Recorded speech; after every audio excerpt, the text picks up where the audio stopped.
হরে Krishna friends, Radhe Radhe. আজকে মঙ্গলবার, সন্ধে বাজে 6:30। তো আমি আর মা ডিনারের তৈরি করতে লেগে পড়েছি। আজকে একটু স্পেশাল ডিনার হচ্ছে, কারণ আজকে নয়ন আর জয়ন্ত আসছে আমাদের বাড়িতে রাতে ডিনার করতে। অ্যাকচুয়ালি দরকার ছিল ওই রান্নাঘরে একটু কাজ করাবো, সেই ব্যাপারে আলোচনা করতে। তো এক কাজে দু কাজ হয়ে যাচ্ছে, ডিনারটাও একসাথে হয়ে যাবে।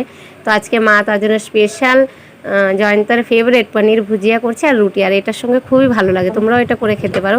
পনিরটা ভালো করে ম্যাশ করে ওটাতে টমেটো দিয়ে নানা রকম মশলা দিয়ে সুন্দর ভাজা ভাজা করে, আর এটা রুটির সাথেই বেশি ভালো লাগে। ফুলকো ফুলকো রুটি আর পনির ভুজিয়া দিয়ে গোপালকে ভোগ লাগিয়ে দেবো। নয়নরা এখনও আসেনি, বৃষ্টির জন্য হয়তো লেট হচ্ছে। গোপুর মুখ দেখেছো, কত খুশি, নতুন নতুন ডিশ পেলে খুব আনন্দ হয় ও। যাই হোক, গোপুকে ভোগ লাগিয়ে দিই। এর মধ্যে ওরাও চলে এসছে আর নিয়ে এসে সিঙ্গারাও গোপালকে ভোগ লাগানোর পর বাবাকে দিলাম সিঙ্গারা খেতে। আর বাবার দেখো গরম সিঙ্গারা খেয়ে মুখের অবস্থা। তারপরে ওদেরকেও সিঙ্গারা দিলাম। সিঙ্গারা খেয়ে একটু গল্প করার পর আমরা চলে যাব ডিনারে। তো ভিডিওটা কেমন লাগে অবশ্যই জানিও। এই যে ডিনার দিচ্ছি। রাধে রাধে।